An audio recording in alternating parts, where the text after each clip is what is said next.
Yes, what's good, everybody, and welcome to another edition of Veterans Minimum. I'm your host, Nick Deus at The Lamb Show, is where you can find me at Veterans Minimum, as you can find everything for the show. Not one, but two guests. My guy, A-double-L-E-N, in the building. What up? We in here. And we got my guy, Nick ZAV, baby. What's good, man? Double-decker right now. Double-decker. Even though this is going to be the first part of the double-decker. Yeah, absolutely. You know, we got a podcast and chill coming for you folks in a couple of weeks. But, yeah, this is the man whose voice you hear in the beginning of the episode. Yes, sir. Proud of it every time, too. Every time I listen, I always forget that it's me. That's all I know. Guys, we got a lot to digest with this week 11, man. We've already shot the shit on that last episode, so I feel like we got all the lovey-dovey stuff. Let's just start talking football now because I'm mad and I'm upset. Yeah, let's get into it. Reports are that it's a season-ending injury for Joe Burrow. At least that's what it looks like. Kind of saw this coming, man. This dude is dropping back 45, 50, 55 times a week. And Mixon was hurt, right? Mixon was out. Yeah, been hurt for like a month. Mixon out. But also, it's like, bro, the way you build your team, you find the quarterback, you protect him, and you go after theirs. And it's a very shaky roster. The offensive line is really, really bad. And look, you get T. Higgins and whatnot, and Boyd is pretty solid, and A.J. Green sees 10 targets a game. But Had a touchdown today. Yeah, but usually puts up like 2 catches for 19 yards. Yeah, it's hard watching A.J. Green at this point. But this is clearly a team that's going in the right direction because they found the guy. But now this dude is hurt. And look, it looked like a really gruesome injury. Yo, it kind of reminded me of when Palmer got hurt. Yeah. Yeah, he got carted off too. It was pretty scary too. Yeah. Also, you kind of look at their face too when that happens, and you're like, "Damn, dude." When a guy gets hurt, I always just look at their body language and their reaction. Yeah, they you don't need an MRI to know that he's probably not returning. When Dak cried, when I saw Dak get hurt and he cried, like I'm not saying he wasn't in pain because you kind of saw his ankle. I was gonna say to be fair, his ankle was fucking dangling. But when you see him cry, though, I don't think those are tears of pain. Like when you break your ankle, I think your ankle is just broken. Like I think he realized he's like, bro, I'm out for a year and change, and like that's like the emotion behind it and the contract situation. Yeah. We were talking about the contract situation. He actually, what do you think about that? Dude, I think he made out like a bandit. I think he actually is in a better spot now than he is. Oh, in terms of leverage? Yeah. Considering how bad the Cowboys are, even though they did win today. Yeah, maybe. It's just you never know with Jerry Jones. We know it's fishy down there. But I was telling Nick before, they're not gonna draft a QB, right? They got way too many holes. Yeah, they got way too many holes. They're not gonna draft a QB. They need about 8 defensive starters. They're gonna bring him back on the franchise tag, which is about $37 million. Okay. No matter how he performs, he's either going to get a big deal at the end of that year or they're going to franchise tag him again for like $54 million. Actually, now that I think of it, because you mentioned that before about the $37 million, fellas, it might be even more next year because the Mahomes contract is going to kick in and the Watson contract is going to kick in. Yep. And I think it's the beginning of the Wentz deal too, which we'll get to Wentz in a little bit. But Philip fans just shut this off. Spooky. But let's talk about Dak, right? We'll talk about Dak first, and then I definitely want to get back to Joe Burrow. Alan, how do you feel about what he said? Because I'm in the same boat. I think that, in a weird way, the best thing that's ever happened to Dak from a contract standpoint is him getting hurt. Because you look at Ben DiNucci, Gabbard, Dalton also, like, and I know they won today, and this might be a bad timing to like talk about this. Yeah, then they blow off the football team on Thursday, and all of a sudden they're on first place in division. Right. So this might be horrible. He still has leverage, though. We know that. Yeah. Yeah. So how do you feel about that? From the financial standpoint, or just like long term? Because put both together. Yeah, because I don't know. Obviously, you look at Dallas, especially. Just the way they've kind of imploded, like it does benefit him in a way. It's just I don't know. I look from a health perspective because he relies so much on his mobility, but then you also have to look at the fact of McCarthy. Like I don't think McCarthy's gonna be one and done, even though like man, he should be. He's giving them every reason for him to be fired. Like you look at the reports, you just see how uninspired the offense looks, and even when I feel like Dak was healthy, they didn't run enough option because we know Dak's such a great athlete. You know he's lethal with his legs, so. But now that you've spoken about, I'm like, all right, I'm starting visiting. It's just the whole Jerry Jones thing. Like they've never really, you never really heard Dallas fully commit to Dak. That's my issue with it. Like, you hear owners completely back their QB. When have you really heard Jerry Jones? Like, that Seattle game, Dak had a pretty flawless performance, I thought. He threw a pick at the end of the game. I think it was like, what was it, 12 seconds left? He threw in the back end zone, got picked, and Jerry Jones comes out. Oh, Dak missed that throw. Meanwhile, your defense allowed like 37 points. Yeah, that was also pass attempt number 58 of the game, too. So just stuff like that. I'm just like, all right, look, he's probably in a good spot. I just wish a guy of his talent, I wish they backed him more, because you see teams across the league back their franchise quarterbacks. Some really don't deserve it. You look at quarterbacks across the league, look in the division, a la Philadelphia. But, you've convinced me he's in a better spot. I'm just worried from a owner GM standpoint, like how they view him. Because do you think also though he is technically back? What was his contract offer? It was in the $300 million area. I'm assuming it was. I don't think it was ever really reported. I know like per year was around 30, right? So all right. So I'm assuming not 300. I'm sorry. It was 30 million per year. I also think that is somewhat backing up your quarterback, but at the same time, his agent has a job to do, and his agent was like, listen, the TV rights are kicking in. We have a new deal coming in. Right. NFL Players Association are like, listen, I mean, it's beneficial to you if you wait. And he must have seen the contracts that Garoppolo and Goff got, and he must be saying, come on, I'm better than those two. Yeah, absolutely. Obviously, every quarterback wants they want to set the bar in terms of how they got paid. Like, look, at one point, I think Matthew Stafford was the highest paid QB. Yeah. I love Matthew Stafford, but he's we know he's the king. We know Matthew Stafford's not the best QB, but like, it's not about who's the best. It's just you want to obviously leverage for the most money. But yeah, I guess he's in a better spot. I don't know. Dallas is such a sketchy area. Like, I think this was the offseason where you really should commit to him, and they didn't really do that. And then the whole Ezekiel Elliott situation, you have every week people questioning, does he have enough juice left? And more times than not, you got to question that. I know he's coming off a pretty solid performance as someone who is a Zeke Elliott truther and holding on to his stock in my fucking yearly league. But I've been saying for a while that I feel like Tony Pollard is the better back, because they're both presented with the same situation. It's not like when Zeke is on the field, he has a different roster around him. And like when Pollard comes in, he's dealt the same hand. And Pollard just looks more explosive. Mm-hmm. And today he broke off a big run. And Zeke played well, probably the best game he's played since Dak got hurt. But I think going back to the QB market being set, if I'm the Kansas City Chiefs, I think they set the market so high that no one's going to be able to top that. So if you're the Chiefs, you don't need to worry about Mahomes coming back and being like, yo, look, we got to renegotiate, because that's how it should be. There's levels to this, and he's clearly the best quarterback in the league. I think with Dak, I think he's in a good spot, because I do think that this season, it's the old saying of you don't know what you got until it's gone. And you might have taken even Cowboy fans. Like a lot of our buddies are Cowboys fans, and they're probably looking at it like, damn, son, I wish I had Dak now.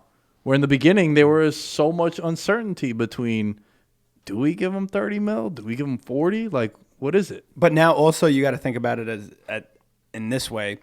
Jerry also has to see how bad the division is, and also has to see, listen, we are not rebuilding. We are not restarting. We're not even in the middle of a build. Like, we just have a terrible defense at this point. They underestimated that, because they tried bringing veterans to maybe fill in a few plugs, and I don't think any of the veterans are left on that team.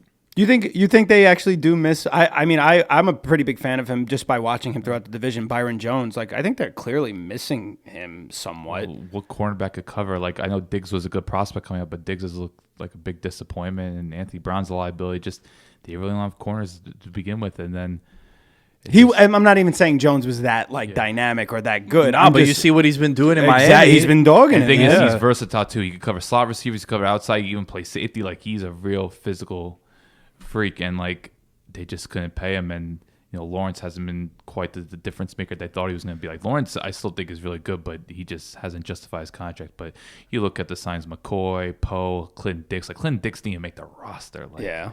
So I was a big Clinton Dix though fan. But even coming out of college, yeah. But even Smith too, right? They pay Smith, and like he's been Jalen Smith has been huge disappointment. Yeah. And now Van Der Esch has gotten healthy, which has benefited them a little bit. And hey, we talked about this in August, man. Alden Smith, the resurrection. Yo, it's like the one good story, man. The king, man. Yeah, I cut his ass so hard, bro. He's like, if they could get some contributions from Alden Smith, I'm like, bro, shut the fuck up, man. Yeah.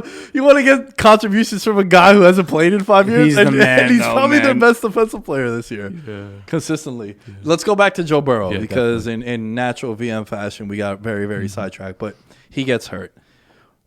Zav, how you feel about? First of all, how you feel about Joe Burrow, man? Have you liked what? Yeah, I'm a so huge far? fan of Joe Burrow. I actually, he's actually my backup on my fantasy team. I have Kyler Murray, so I can't even do anything about it. Let's go, baby. Always, baby, Murray always. You know, season. we're kind of running away with it at this point. But I actually, not only do I love Joe Burrow, but I love that he's willing to throw the ball as much as he does, and he finds his receiver. Listen, nobody's going to resurrect AJ Green's career. It's not happening, you know. And he's in a situation where he also is making these receivers what they are. I'm not saying they're not good, but Boyd and Higgins, they're decent receivers. They're very good, but they also Boyd was also on this team last year. You know what I mean? And he kind of did what he was going to do, and he overperformed, if anything, but. You kind of look at it, and Burrow is in his first year, and you're confident with him throwing the ball 40 times. However, I'm also on the bandwagon of being like, listen, it's the Bengals. You know, you can't a bad team's a bad team. I just same way I think with a couple other teams in the league. If you go to the Lions, I'm not sure what's going to happen to you. You know what I mean? Like, I'm not sure what your career is going to You're look like. kind of just like snake bit. If you're a running back that goes to the Detroit Lions, I'm not sure what your life looks like. I'm not sure how that pans out for you. You know what I mean? It's the same thing with Burrow, where he's a great quarterback. He did have the best statistical season of any college football player ever at his position. And he comes into the league and he's in a bad situation. They gave Mixon a nice payday. And between me and you, man, I don't think he's lived up to it as much as they wanted him to. I think he actually forced their hand a little bit because he was one of the better skilled players on their team. And they were like, listen, not only are we getting a quarterback, but we're not going to lose this guy. And he's a good running back. But at the same time, too, you're like, your offensive line is terrible. Your defense is terrible. I love their coach. Oh, you like Zach Taylor? I have not heard. The only reason why I love I him don't is even know people that have an opinion on him. He's so he's under the blah. radar. He's just there. But also, it's one of those things where you're in Cincinnati, no matter what. Like, they were a successful team for a decade, and everybody was like, yeah, easy win in the playoffs. Like, they're not doing anything as soon as they get there. You know what I mean? Like, they're a statistically bad team, but then, like, all of a sudden through the season, you're like, wait, they have 10 wins? Like, they have 9 wins? Now it's not happening anytime soon, but I'm hoping Burrow bounces back. It sucks. The injury sucks because you also got to realize I hate the torn ACLs in the middle of the year. Because that means next year you're fucked. Like, that means next year, not only are you not coming back until week 9, but you're not going to be even relatively healthy until week 12, 13, really. Like, for you to make it look like, you know what I mean? Even Dak is a blessing because Dak got hurt, week 2? It was week 2, right? Week or 3? 4, I think it was. Like week 5, 6. Was it? Like early, because they were like at least 1 in 3. Well, it was against the Giants, so I think it might have been maybe week 4. Yeah, actually, I'm pretty maybe sure it was 4. week 4. Yeah. Okay, but like the that's Giants, because the they got Giants smoked by Cleveland, and then I think so. Maybe it was week 5 because I remember it was like early October because they were 1 in 3. Talking about Dallas, and then they were obviously teetering against the Giants, and then it went down. Yeah. So that's kind of my stance on it because, like, I'm a big Burrow fan. I think he's super talented. I think his arm is crazy. And like I said, like, when you're throwing the ball 50 times a game, like, he's also running for his life, like, at all times. It's a nightmare scenario. At all times. The hit that he took from Chase Young, you were driving down to come to see me. Bro, he got fucking blitzed at the goal line. It's insane, man. And He's getting mollywopped. He ended up fumbling into the end zone, and then Washington recovered. But, yeah, he fucking got smoked. And he's getting sacked, like, a good amount of times. And not even that, he's getting hit, too. I think, I mean, I'll check after, but I'm pretty sure he's the 3rd or 4th most sacked QB in the league. And, I mean, that's not saying much because, like, there's a couple other teams who have worse O-lines. But he also, like, I watched a couple games, like, of just strictly, like, focusing on him. He's running for dear life. And, like, just imagine that. You're throwing the ball 25 times a game on the run. Like, dude, you're going to get destroyed at some point. Like, and it just ironically, that's what happened. Yeah, because Cincinnati, it's going to be like a 2-year, 3-year rebuilding job because they're kind of paying the consequences of just bad decision making. Like they got Bobby Hart starting. Like, you remember Bobby Hart? Like, we know Bobby Hart very well. Don't worry. Like, you mean Hall of Fame Bobby Hart? you got stuff like that. Like Cincinnati, like, I think their center Billy Price, the first round pick, he's completely flopped. Like, these are years of just bad decision making. And now they have been paying the price, but now unfortunately their franchise quarterback is now on the receiving end of it. And this is the worst nightmare scenario because people were fearing for Joe Burrow. In week 2, Baron Cleveland was punishing him pretty bad. And now it's just like, all right, hopefully makes it through the season. And now this happens. It's devastating for them, man. I do think they're building something nice there, but it's just the issue with Cincinnati. They're in a bad scenario. You're in arguably the toughest division outside the NFC West. Like, come on, do they have likely 3 playoff teams? We'll see what happens to Cleveland, but Baltimore's gonna make it. Pittsburgh undefeated. Like it's gonna be a long road for them to even be competitive. But in that division, you're going against some pretty nasty defenses. He was always gonna take a beating, but. I just think Cincinnati got to look long term, and I think now this is just kind of a wake up call. It's like, okay, we're paying the consequences now, but now we'll continue investing. I do like Jonah Williams. They drafted Alabama, but he's a one player. You got to build across the board. I kind of disagree with you in the sense that they're building in the right direction. I think they just found their quarterback, so that's why you say that. I like their skill position players though. I think Tyler Boyd's I know he's just a slot receiver, but he's fun. And dude, T. Higgins, he's looked legit so far. We were talking about this before we even did any podcast. We were sitting out on the couch watching Red Zone. Let me and you could share your thoughts after, and I'll give mine because we know the responses since we spoke about it, but I want to hear your thoughts. Can your best wide receiver be a slot guy? Only maybe if it's a Bill Belichick, Josh McDaniels operate system. We know obviously what they do that a little bit. I'm sorry to cut you off, but I want to explain what I mean by that. Is like, sure, you can line up Julio in the slot, right? But when you think of Julio Jones, you're a slot. You're talking about. I'm talking about like Wes Welker, Victor Cruz, Jameson Crowder. We were Jarvis Landry. Yeah, we were talking about Victor Cruz because we were talking about Eli Manning first, Eli Manning and Phillip Rivers, and then we started talking about like Victor Cruz. And it was because of Aaron Rodgers, like that because I was saying how 2010 to 2014, Aaron Rodgers is probably like the best quarterback play I've ever seen. Like he won an MVP, he won a Super Bowl. I think he won of all time though, not just of it you've seen. Arguably, that's the best 4-year stretch of any quarterback ever. Yeah, like it's really crazy. We can't put Mahomes in there yet because he still hasn't had that 4th year. But going back to that, we started talking about Victor Cruz, and I feel like Victor Cruz was a tremendous slot wide receiver. But if you just looked at the Giants, he was only great, and he was great when he had Hakeem Nicks and Mario Manningham, when he had Odell also. And I know it's not fair to Victor Cruz because when he had Odell, that's when he had that really bad injury and he was coming back. So he wasn't the same player. But my argument is, that might be the example about the Patriots, but I feel like your best wide receiver can't be a slot wide receiver. And I think a team like Cincinnati, I would say their best wide receiver is Tyler Boyd, who when I think of Tyler Boyd, is a slot receiver. I think, yes. Yeah, but T. Higgins, I think, could progress, but...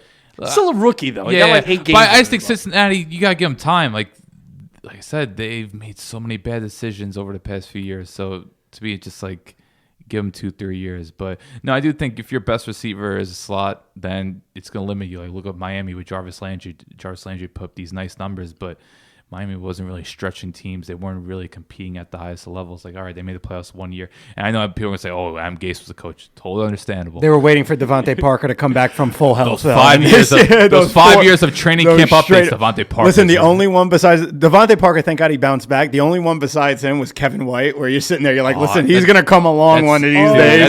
That's Santagato's guy, man. Joe was the biggest Kevin White. I was a big West Virginia Kevin White fan, bro. That was the king. Oh, man, but... No, I like I said, if your best receiver, but it's also about the infrastructure. Like, who knows? Maybe you're like a really good running team. Like Cleveland right now, I know they lost Odell, but they're still kind of building because they have the best 1-2 punch in the league. They have a really good O-line, and I think they could probably still win 10 games even without Odell, just because they have that offensive line, and I think Stefanski knows that. But it's really, you got to look at coaching and just the offensive line. If those things are stabilized, I think you could get away with it, but it's like you're not going to win a Super Bowl if your best receiver is a slot receiver. That's how it is. You need that vertical threat, someone that can really take the top off a defense, that strikes fear.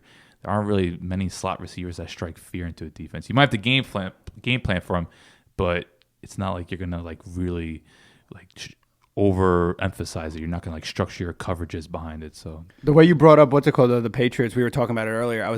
We were saying how the Patriots built their team with the tight ends when it was Hernandez and Gronk and all that. They build their teams from the inside out, and they don't need the wideouts. They don't need the deep threats and all that.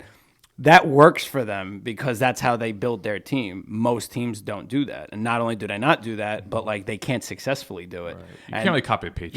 You can't. So you can't copy their blueprint. So like ironically, I'm not a huge fan of him, but like a guy like Robbie Anderson, if he stuck with the Jets, I feel like Jamison Crowder is that much more effective because of stuff like that, where you have basically Mims is your only reliable person on the outside. And it's like, I mean, it's a rookie. It's a guy who's played 2 games, 3 games, Coming from that Baylor system where it's like they run 3 routes. Because that was a knock on Corey Coleman. Yeah. Yeah.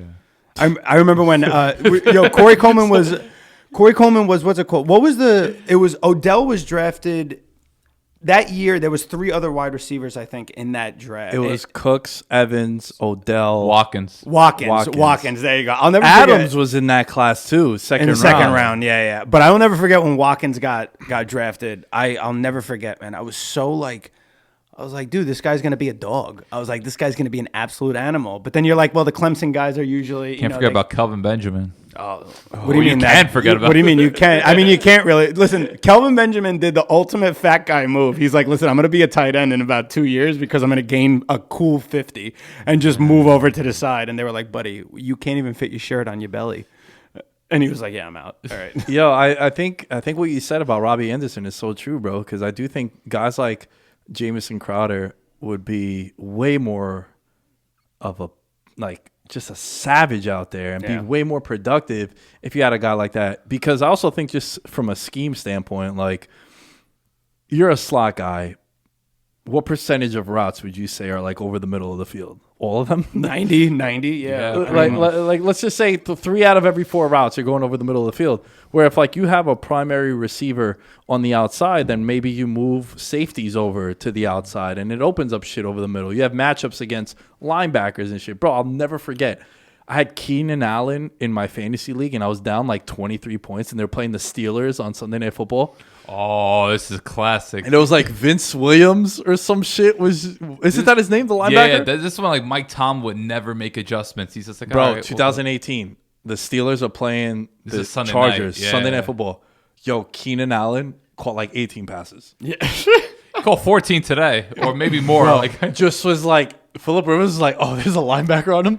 Dummy. And just fucking peppering him. It's with weird. targets. We all love Mike Tomlin now. Mike Tomlin's fantastic coach, potentially future Hall of Famer. But there was like a time frame, I don't know, like he would never make adjustments. Like that Bortles game when they lost to Jacksonville in the playoffs, like really scarred him. And then they would just never make adjustments. That was a scary game. Watching that was pretty intense. The knock Bortles game against the Jaguars. That was pretty intense, man. Watching him literally, you were watching him on the sideline and you were like, wait, Bortles is going to run the same 3 plays. And they have 4 no touchdowns. Dude, Like, they have they no shot the 40 running, burger. no running back. Like, was Fournette even healthy? No, right? I don't think No, so. Fournette played. Oh, Did he play? Yeah, but he was a like, big bro, he factor, was like though. a tree stump though at that time too. Yeah. Like you're sitting there, you're like, yo, Bortles is torching these guys, and like Steelers had the top 5 defense at a time. Like, I mean, they have a top 5 defense every year, but I'm like watching, I'm like, damn, dude, like you're literally gonna let this man carve you up, like nothing. Like it was Bortles. insane. Bortles is the guy though.